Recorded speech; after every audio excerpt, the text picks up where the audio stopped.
Man convicted of murdering Sayreville Councilwoman Eunice Jennifer will spend the rest of his life in prison. More than 2 years after the deadly shooting, Jennifer's killer was sentenced, and her family was right there in the courtroom to deliver their own message. New Jersey reporter Tony Yates live outside the court in New Brunswick with what happened today. Tony? Yeah, Mike and Sade, Eunice Jennifer was a mother, she was a sister, a wife, and she was also a very devoted pastor. Now, in the courtroom today, there was talk of forgiveness, yet justice. And still, we heard also so much anger at the way she was cruelly taken away from her loved ones. In every community, there are people who seem to shine a little brighter than the rest. People whose presence radiates warmth, whose words carry wisdom, and whose lives become a symbol of strength for those around them. For many in New Jersey, that person was Pastor Eunice Jennifer. A wife, a mother, a sister, a mentor, and above all, a woman of deep faith. To those who knew her, she wasn't just another face in the crowd. She was a leader, a listener, and a guiding light for a community that relied on her presence. But in June of 2022, that light was suddenly and violently snuffed out. The way she was taken, ambushed in her own driveway, seatbelted into her car with nowhere to escape, was a crime so brutal, so senseless, that even seasoned investigators struggled to comprehend it. And yet, the story of Pastor Eunice isn't just about her tragic death.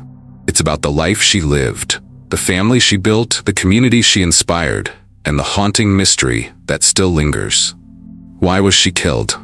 Before we step into the events of that June evening, before we relive the chilling details of the crime scene, let's first step back.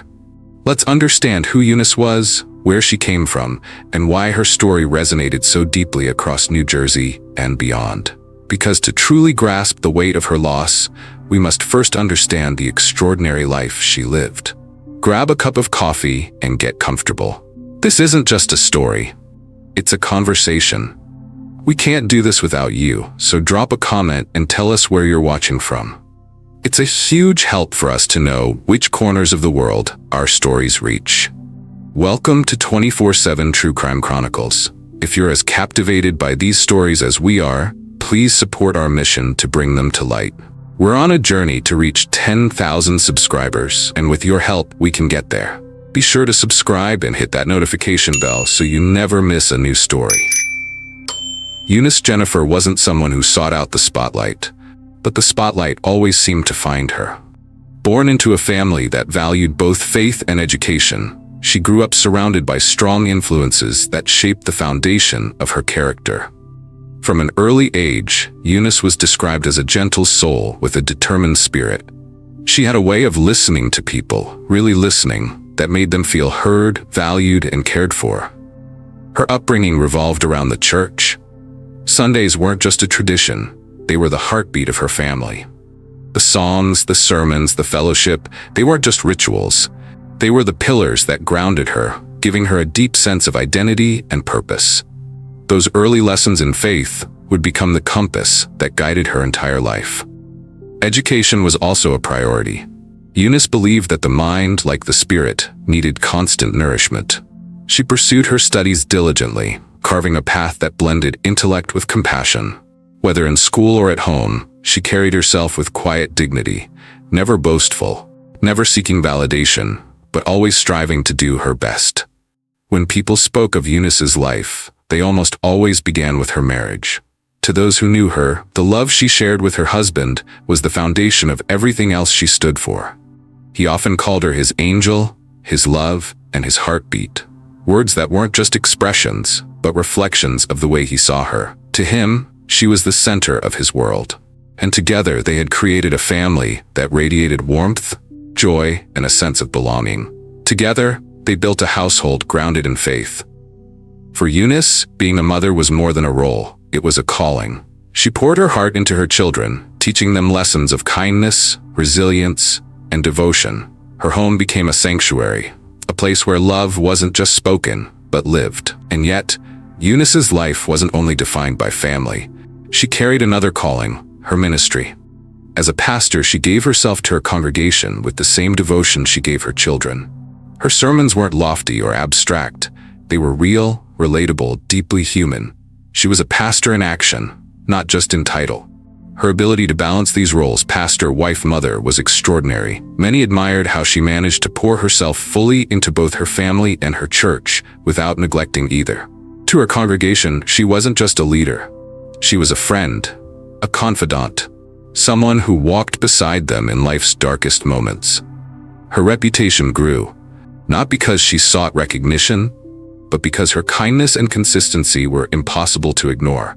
But as the months passed leading into summer 2022, no one could have imagined that the life Eunice had built so carefully would soon be shattered in the most violent way imaginable. The morning of June 4th, 2022, started out like any other.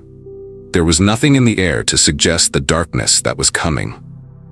For Eunice Jennifer, it was another day filled with the routine that defined her life, balancing her family, her ministry, and her responsibilities to the community. She had no idea that this day would be her last. The neighborhood where she lived was quiet, the kind of place where people waved to one another as they drove past, where children played in the front yard, and where life seemed safe. For years, Eunice's home had been her sanctuary, a place of peace after long days of service. But on this day, the sanctuary became a trap. That afternoon, Eunice pulled into her driveway. She was seated in the driver's seat, buckled in, probably running through her mental checklist. Things to do for her family, things to prepare for her congregation. There was no reason to suspect danger, no reason to feel fear, but someone was waiting. From the shadows came Rashid Bynum, a man whose connection to Eunice and whose motive for the attack remained shrouded in mystery. What is clear is that this was not a crime of impulse. It was an ambush. A calculated, deliberate attack on a woman who had no chance to defend herself. Bynum approached her car and unleashed a barrage of gunfire, 15 rounds fired at point-blank range through the driver's side window. Eunice never had the opportunity to escape, never had the chance to plead, never had the chance to call for help. Seatbelted into her car, she was trapped, defenseless, and targeted. The sound of gunshots shattered the quiet of the neighborhood. Neighbors rushed to their windows and doors, trying to understand what had just happened. Some dialed 911 immediately, voices trembling as they reported the horror unfolding outside. By the time first responders arrived, the damage was done. Eunice lay motionless, her car riddled with bullets, the air thick with the smell of gunpowder and the echoes of violence. News of her death spread quickly. For her family, it was unthinkable. One moment, they had her. The next, she was gone, stolen in a flash of violence so cruel and deliberate that even the word murder seemed too small to capture it. Her congregation was devastated. People gathered outside her home in disbelief, some clutching one another, others crying out in anguish. How could this have happened? Why would anyone want to kill a pastor, a woman whose life had been dedicated to helping others? The sheer brutality of the crime magnified the grief. This wasn't an accident or a robbery gone wrong. This was an execution. The image of Eunice, trapped and gunned down in her own driveway, haunted everyone who loved her. In cases like these, people naturally look for answers. Why did this happen? What was the motive? But in Eunice's case, those answers didn't come. Investigators quickly identified Rashid Bynum as the suspect. But when it came to the why, there was nothing. No clear explanation, no confession that provided closure. To this day, the motive remains elusive. And that lack of motive made the crime all the more terrifying. If someone as kind, as respected, and as beloved as Eunice could be killed without reason, what did that mean for everyone else? The randomness of it shook people to their core. For Eunice's husband, the loss was devastating. He often said she was his angel, his love, his heartbeat. In a single moment, all of that was ripped away. For her children, the reality was unbearable. They hadn't just lost their mother. They had lost their safe place, their guide, the person who had always been their anchor. The days immediately following the murder were filled with grief and confusion. Friends and church members gathered to support the family, but the void Eunice left was impossible to fill. Her home, once filled with laughter and warmth, now echoed with silence. The brutality of the murder caught the attention of local and national media. Headlines painted the picture of a devoted pastor, ambushed and assassinated outside her home. The word assassination wasn't used lightly. It spoke to the cold, calculated nature of the crime.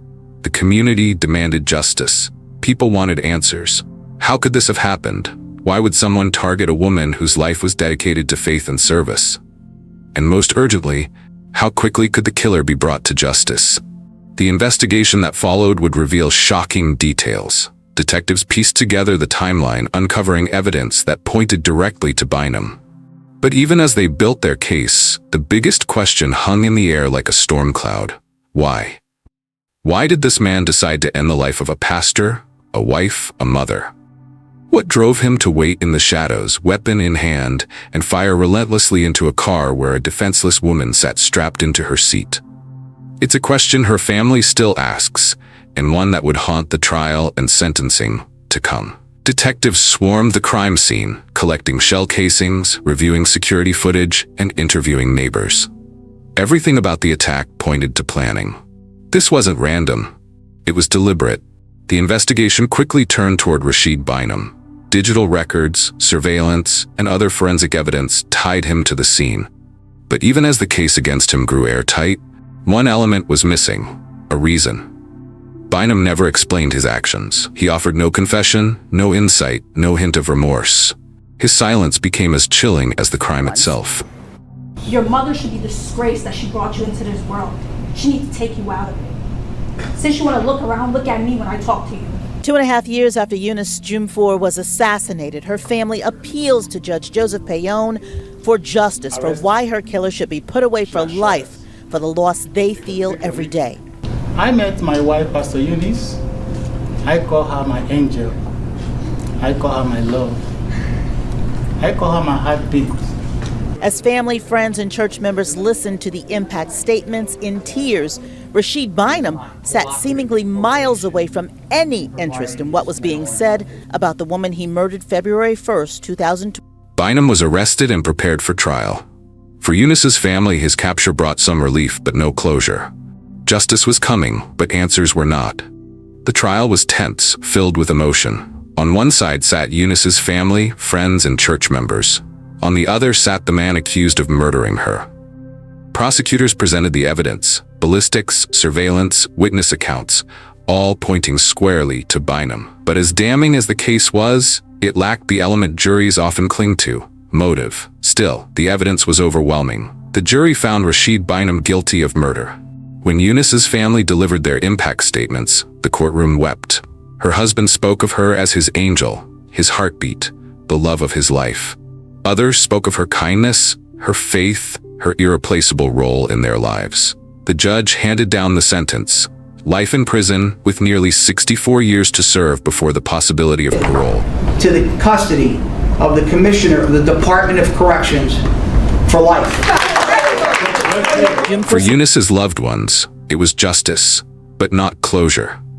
Because the why had never been answered. In the months following the trial, grief weighed heavily on those who loved Eunice. Her husband woke each morning to an empty bed.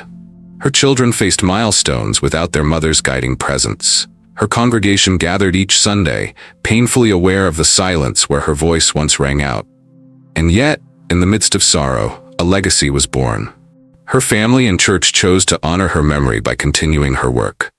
They carried forward her projects, her teachings, and her spirit of compassion. Eunice's story became more than a tragedy. It became a call to live with kindness, to cherish loved ones, to serve others selflessly. Still, the haunting question remained: why? Why had Rashid Bynum carried out this crime? His silence left a void that no verdict could fill. For Eunice's family, that unanswered question was perhaps the cruelest wound of all. But rather than be consumed by hatred, many leaned on the faith Eunice had instilled in them. Some found strength to forgive. Others found strength simply to endure. Together, they carried her memory forward, ensuring that her life would never be defined solely by her death. Eunice's story is one of tragedy, yes, but also one of resilience, faith, and enduring love. Her life teaches us to live with purpose, to balance family and faith, to pour ourselves into the lives of others. Her death teaches us about the fragility of life and the destructive power of violence. But most importantly, her legacy reminds us that even in death, the impact of a life well lived can ripple forward, touching hearts and inspiring change. So as you finish this story, remember Eunice not for the way she died, but for the way she lived, with love, faith, and unshakable strength. And if you want to hear more stories like this, stories of tragedy, justice, and resilience, make sure to subscribe to 24/7 True Crime Chronicles. Together, we can honor the memories of those who can no longer speak for themselves and remind the world that their lives mattered.